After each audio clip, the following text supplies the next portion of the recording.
দরাবপুর দারুল উলুম এমদাদিয়া মাদ্রাসায় হাফেজ শিক্ষার্থীদের সংবর্ধনা ও দোয়া অনুষ্ঠিত।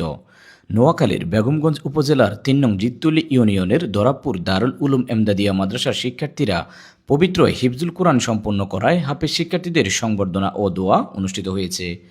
২৬শে জানুয়ারি সোমবার সকালে দরাবপুর দারুল উলুম এমদাদিয়া মাদ্রাসার হলরুমে এই সংবর্ধনা ও দোয়া অনুষ্ঠিত হয়। মাদ্রাসার পরিচালক মাওলানা রেজাউর রহমান হাসানের সভাপতিত্বে এবং বিভাগীয় প্রধান মাওলানা কারি আব্দুল আজিজ সাহেবের সঞ্চালনায় আয়োজিত অনুষ্ঠানে প্রধান অতিথি হিসেবে উপস্থিত ছিলেন মাদ্রাসার প্রধান উপদেষ্টা আলহাজ ডাক্তার মাহফুজুর রহমান বাবুল। বিশেষ অতিথি হিসেবে উপস্থিত ছিলেন মাদ্রাসার সেক্রেটারি আলহাজ AHM আলাউদ্দিন মিলন।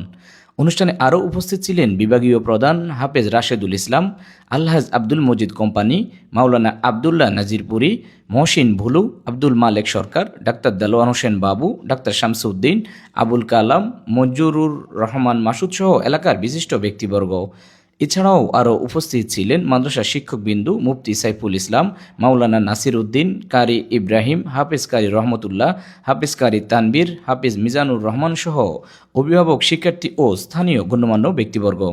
অনুষ্ঠানে হিফজুল কোরআন সম্পূর্ণকারী ১১ জন শিক্ষার্থী ও তাদের অভিভাবকদের হাতে কেস্ট ও সনদপত্র তুলে দেওয়া হয়।